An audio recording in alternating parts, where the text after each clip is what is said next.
Hello everybody, this is class 8 of Computing in Molecular Biology and Genetics.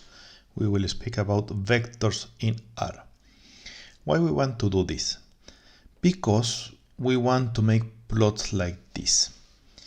To make a plot like this, we will start with official data like this one. This is the official data in World Health Organization. This is how it looks. And we will read in our system and we will put in a figure in a table like this one. So let's work this example. This is just an example that will show you the command that we use to handle data in R. Please follow every step carefully because we are not going to explain these commands in detail. It is just to show you what is possible to do here. First, get your data from the World Health Organization following this link. We click in this link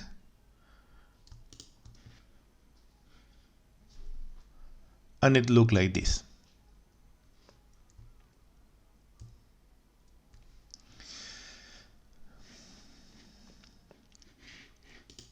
Once you get your data, it will look like this. The file that we got has extension CSV, that means comma separated values. As you see, every row has every value separated by comma. Now you have to save this file in your computer. Typically you go to the menu and have an option like Save Page As. And you choose a proper folder. I recommend using the download folder. Once you get the data in your computer, you have to load in R. To load in R, we are going to follow this example. We'll go to the menu called Environment, Import Dataset, and we select the option From Text Base. It looks like this. Import Dataset from Text Base. We have to choose the correct folder and choose the correct file. The automatic system will give you this option. Let's change the name of the input here to COVID. And we click Import. Following this instruction, we change the name and we call it input. Now, if you look in the console, you will see the command that we used to load the data. The next time we want to import data, we can use the same command again. We don't need to use the menu. We can just write the command directly. And we can put that in our R Markdown document.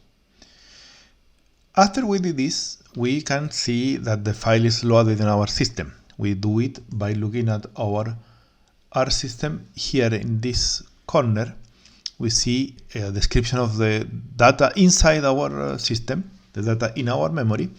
And there is, in this case, 41,809 observations of 8 variables that are also observed in this table here. Now we want to make a table just for Turkey. We will explain all this command later.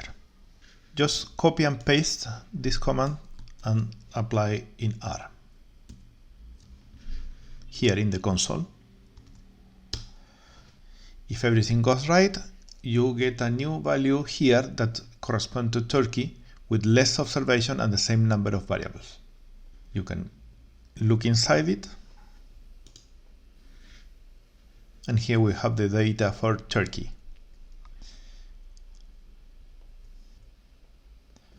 This is the table for Turkey. If we look at the column called New Cases, we get this data. We can copy and paste. And this is what we call a vector in R. Moreover, we can make a plot of this vector. That is why we like vectors, because they will allow us to make plots. So let's talk about vectors. Variables can store more than one value. In the last class, we used it to store a single number, but in many cases, we went to store more than one value. The most simple objects in R are vectors that can handle one single set of numbers.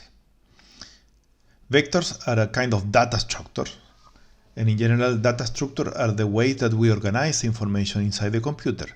We will learn other data structures later, but let's be sure vectors are the simplest one. We can apply functions to numbers as we saw before. We can also apply functions to a vector. Now, some of these functions will give you a number. For example, if we take the vector we worked before and we apply the length function to this vector, we will get the number of elements. If we apply the sum function, we will get the total of all cases in record. If we apply min, we will get the smallest value, in this case 0. And max will give us which was the value, the number of cases in the day with most cases, the largest value of daily cases. We can also apply the function mean that will give us the arithmetic mean, the average, and median, which is a different kind of average that you may know from the statistics class.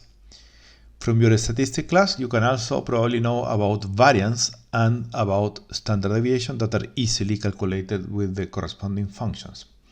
So I'll leave you with a question. What happens if we apply square root over a vector? I wait for your answer.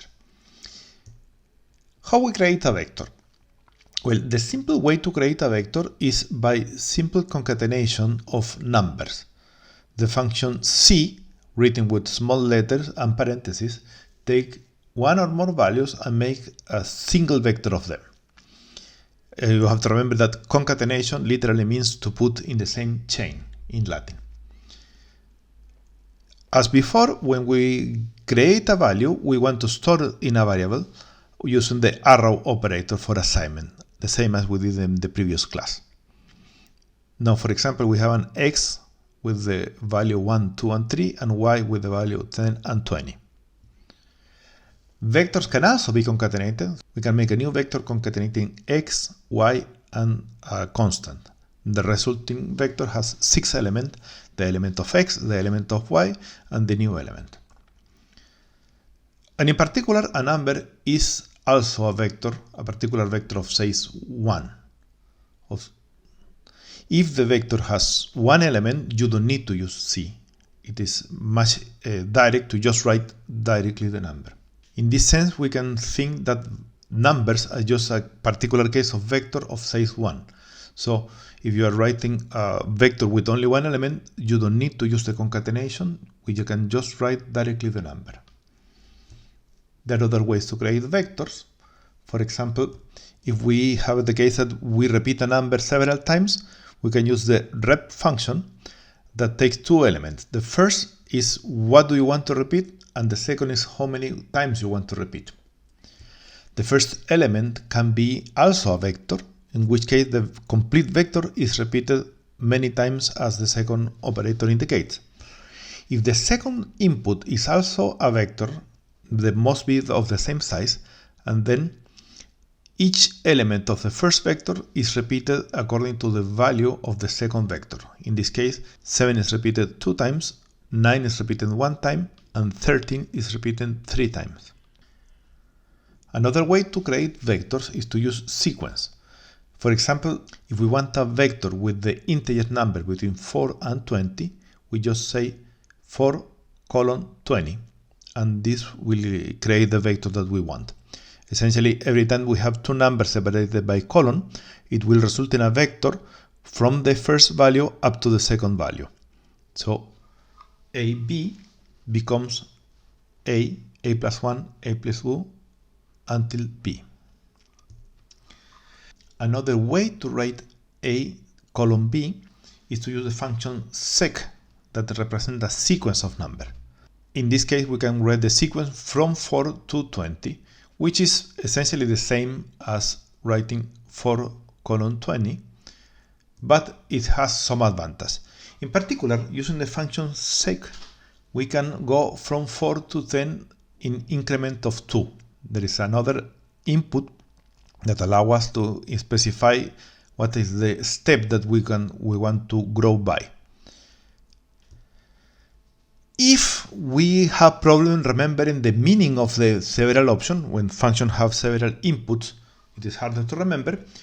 We can write the name of the inputs. The first input for sec is called from, the second is to, and the third is by.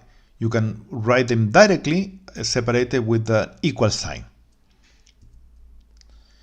So you see the seek function is much more flexible than just colon. We can also specify other options. For example, we can say what is the length of the vector we want to create, and it will calculate automatically what is the last number. Or if we want the step size to be calculated automatically, we just need to say from, to, and how many elements we want. Everything is automatic. If you want to know more, you use the help window in RStudio. Here you can see all the inputs are specified with the proper name and the default values. All functions receive inputs inside round parentheses, always round parentheses. The role of the input is given by their position or by their name. If you don't put name, positions are important. If you use names, you can put in any order. If an input is optional, then you must write the name. The help page shows you what is the default value of the optional inputs. Now we can also do arithmetic with vectors. For example, let's consider two vectors of the same length, that in this case are just an example. You can add them, subtract them, multiply them, divide them, and any kind of arithmetic operation. Since the vectors have the same size, the operation is carried component by component, the first with the first, the second with the second, and so on. You can also combine vectors and single numbers. For example, you can add a constant to every element of the vector, or subtract a constant, or multiply every element for the same constant. Again, everything is done component by component.